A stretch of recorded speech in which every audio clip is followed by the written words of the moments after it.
Hello, everyone. Hi, Rescue.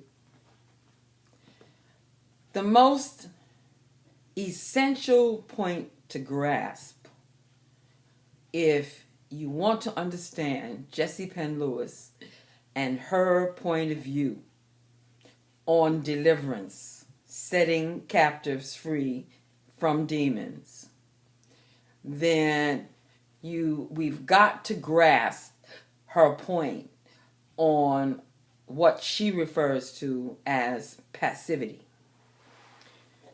When we think of passivity, the best way for me to explain this concept is to let you know that passivity in the natural is not the same as passivity in the spiritual.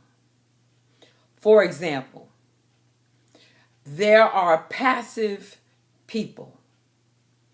When you think of a passive person, the colloquial street language for that is a punk, a coward, somebody that lets other people pull their strings, act as puppeteers, and control their lives.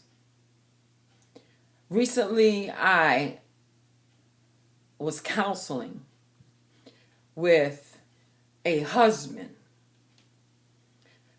and within that session, it became very clear to me that he has been emasculated and henpecked.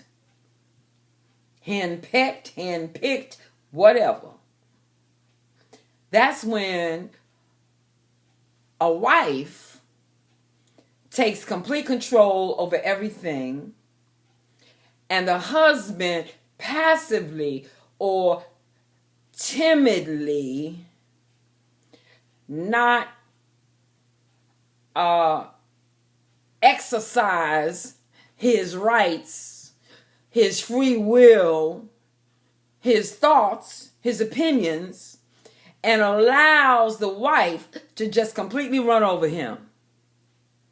He mentioned that she upped and decided she wanted to have another child after already having a few, and just stopped taking her birth control pills, and then comes and announces, I'm pregnant. Plans all the vacations without asking the husband, where would you like to go? Controls the money. Yeah, she ain't working much. Not hitting a lick nor a snail. The person who tolerates something like that would be said to be passive in the natural. Now, I myself, the last thing anybody would ever say in regards to me is that I am passive. I mean, just recently, just this week, I learned of something that someone who I have to do business with on, a few times a year, who feels threatened by me. Now, what that says to me, because I don't threaten anybody, I don't try to intimidate anybody, but I am fully in control of who I am. And I will not allow anyone to manipulate, dominate, and control me. Now, I am a leader, but I will not force people to follow me. But I'm also the kind of person that you got to be a special leader for me to follow you.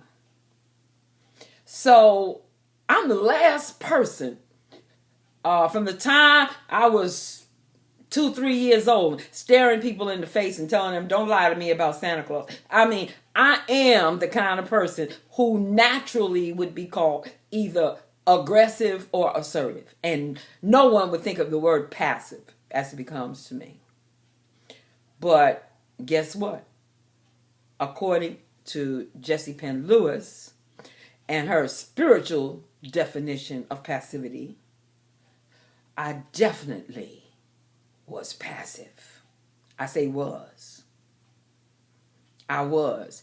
In my relationship with the church, in my relationship with the Word of God, in my relationship with spiritual leaders and members, and in my relationship to the supernatural, I was passive. Now we're moving a little closer on to the definition according to Jesse Penn Lewis. I'm going to read it to you. The word passivity simply describes the opposite condition to activity. And in the experience of the believer, it means briefly, number one, loss of self-control, in the sense of the person himself controlling each or all of the departments of his personal being.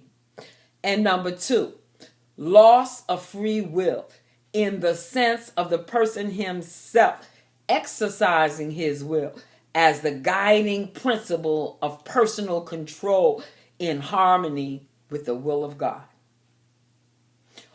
All the dangers of passivity in the surrendered believer lies in the advantage taken of the passive condition by the powers of darkness. There it is. In spiritual passivity, the powers of darkness take advantage and actually promote and set up situations to cause us to be passive.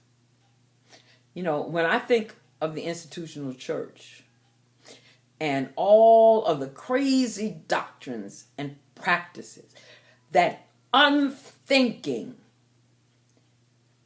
lack of common sense, faithful church-going people are sitting down passively and accepting, passivity is opening all of them up to the devil. I will continue with Jesse. The chief condition, therefore, for the working of evil spirits in a human being, apart from sin, is passivity, in exact opposition to the condition which God requires from his children for his working in them. Granted the surrender of the will to God with active choice to do his will as it may be revealed to him, God requires cooperation with his spirit. The powers of darkness, on the other hand, would make a man a machine, a tool, an automaton. The God of holiness and love desires to make him a free, intelligent, sovereign in his own sphere, a thinking, rational, renewed creation, created after God's own image. Therefore, God never says to any faculty of man, "Be thou idle." So, when you think of the natural passive personality, you perceive of a person who lacks vigor, energy, weak, fearful. Not so for the spiritually passive. The spiritually passive will sit under false teachings and even false prophets because they say to themselves, "Touch not thine anointed, do the prophets no harm. And so they sit there and they ingest error and foolishness. They pour out their money, their hard-earned money, because some man said, if you give to me, you'll get my blessing. As if he was a prophet. As if the scriptures were talking about a material blessing, when it wasn't. When you sit and you listen to preachers say things like Jesus was rich, and the people wanted his robe because, oh man, that was an expensive robe. I mean, when you listen to stuff like this and you say nothing and you sit there passively and take notes, then what happens to you is that the enemy uses your passivity to arm himself against you. I'm not finished with passivity. I mean, I'm looking at the time and I see my time is running out. I want to keep these to 10 minutes. This is only part 1 of passivity.